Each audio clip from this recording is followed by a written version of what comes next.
Marco, ¿algún otro punto de referencia? ¿Por qué se llama pecado capital?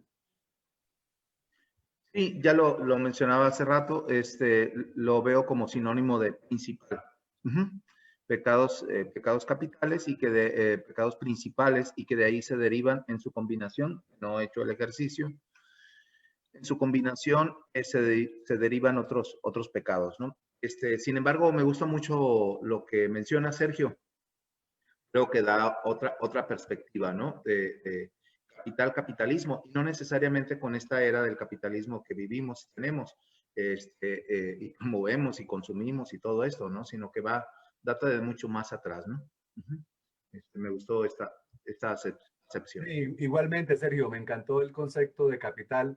Claro que cuando colocas el concepto de capital, de una vez a mí me hace ruido y ahí viene mi parte de, porque si es capitalismo, es capital, es consumo, de una vez tenemos que irnos al concepto de patriarcado. Sí, claro. ¿Significa que el patriarcado fue el que se inventó los 7 pecados capitales? No, no, desde luego que no. El patriarcado, bueno, existe. Los pecados capitales existen desde antes, digamos, y el propio patriarcado no surge con el capitalismo, ¿no?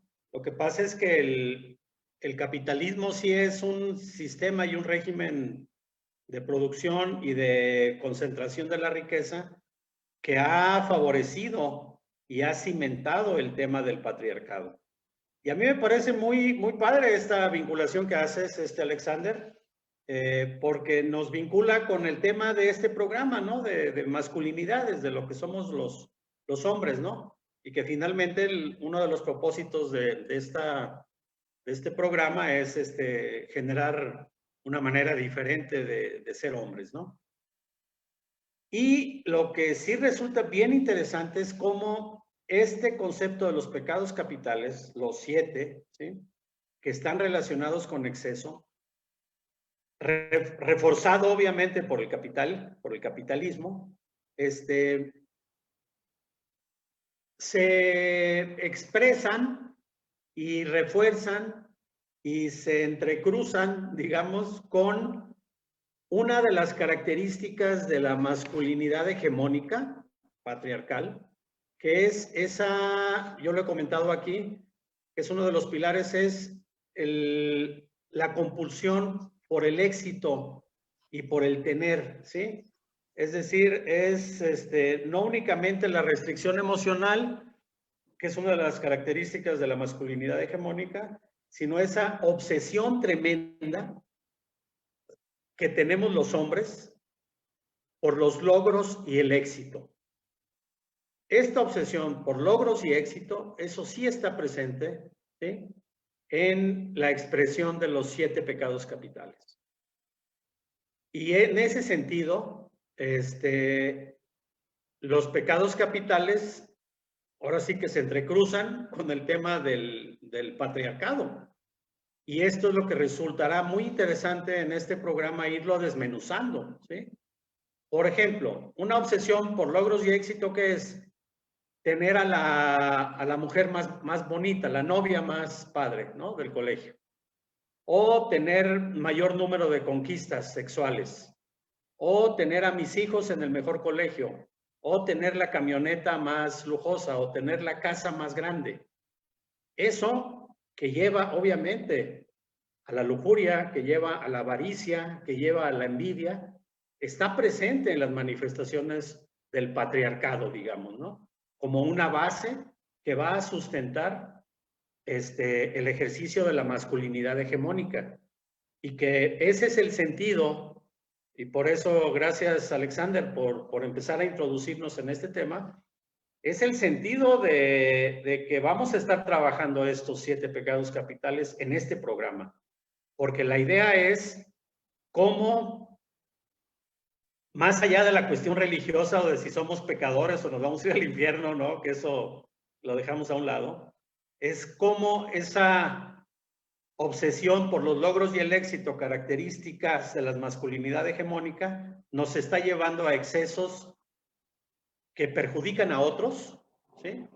A nuestras parejas, a nuestros hijos, a nuestras hijas, y que finalmente acaba perjudicándonos a nosotros mismos. Que esa tendría que ser la acepción de pecado para manejar aquí, ¿no? Es decir, cuando les hacemos daño a otros o nos hacemos daño a nosotros mismos. Y en ese sentido, claro que los 7 pecados capitales están relacionados con el patriarcado. Marco, gracias, Sergio. Marco, ¿el patriarcado se inventó los 7 pecados capitales o los 7 pecados capitales se inventaron el patriarcado? Porque hoy día vamos a meter en problemas con eso. Vamos a mirar. Sí, lo que pasa es que me quedo con la pregunta de si desde el matriarcado no habría pecados capitales. Y yo pienso que sí, ¿no? Porque es inherente, es inherente. La verdad es que vicio y virtud son 2 caras de una misma moneda, ¿no? Nada más que en este caso, desde la depredación nos hemos ido por el vicio, ¿sí? Y no por la virtud.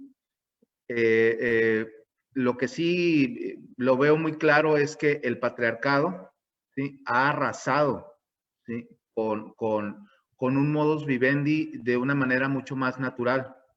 Y en esta necesidad compulsiva de tener más, comer más, beber más, ¿sí? Gozar más, disfrutar más, ahora sí que como los chanchos, ¿no? Como los puercos, no se me olvida, ¿eh? Se me va a quedar para todo el día. En esta necesidad va muy relacionado, ¿no? Va muy relacionado con este patriarcado y que pues la cultura está hecho la historia está hecho de ello, ¿no? La historia está escrita por los hombres, la Biblia está escrita por los hombres, creo yo, digo, no me consta, ¿no? Pero pareciera, ¿sí? Las instituciones están hechas por los hombres, entonces, ¿cómo diferenciarlo si es realmente el patriarcado quien ha creado estos 7 pecados capitales? Yo creo que desde el matriarcado también nos iríamos por el mismo camino. Bueno. Yo digo, es que esto de ponerle qué fue primero el huevo o la gallina, pues está difícil, ¿no? Pero realmente es parte de la esencia humana, ¿no? Desde el momento en que nacemos, pues ahí está, desde que crecieron, ¿no? Desde que aparecieron los primeros cavernícolas en las cuevas, deben de haber existido estas pasiones humanas, ¿no? Porque eso es, o sea, son pasiones humanas.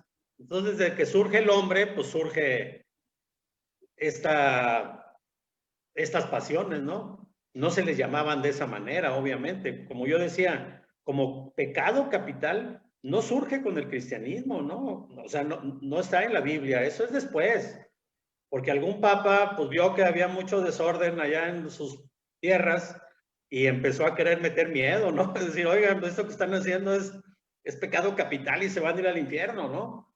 Y luego, o sea, no fueron suficientes las tablas de la ley, es decir, no fueron suficientes los 10 mandamientos.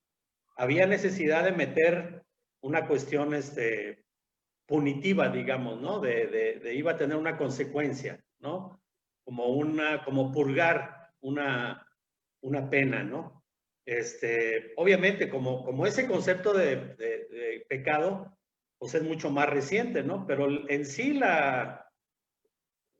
los instintos, ¿no? Las pasiones humanas, pues están presentes desde que nace el ser humano y nada que ver con el patriarcado, ni con el comunismo, ni con el capitalismo, ¿no? Es la esencia del ser humano que pues, tenemos que estarla revisando e ir accediendo a cada vez a mayores niveles de conciencia, como dice Marco, ¿no?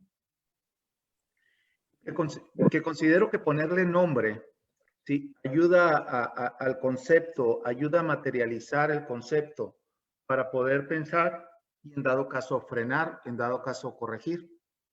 Como los 10 mandamientos, ¿no? Imagínense el desastre que habría en estas marchas del pueblo de Moisés, ¿no?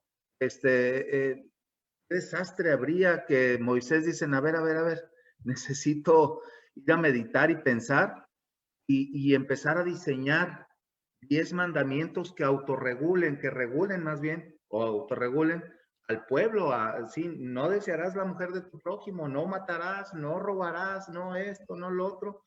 Es un proceso de regulación.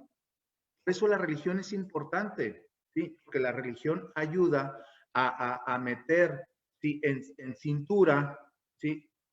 Tanto caos y tanto desorden que tendríamos si no hubiera la religión como institución. Que después de un proceso de educación y de formación alguien quiera seguir en la religión, está bien, está perfecto, pero también se vale, ¿sí? Pensar y repensar el asunto para decir, lo puedo hacer sin este proceso de religión, de estar ceñido a un grupo, a unos mandamientos, etcétera, etcétera. Claro que también se puede hacer, ¿no?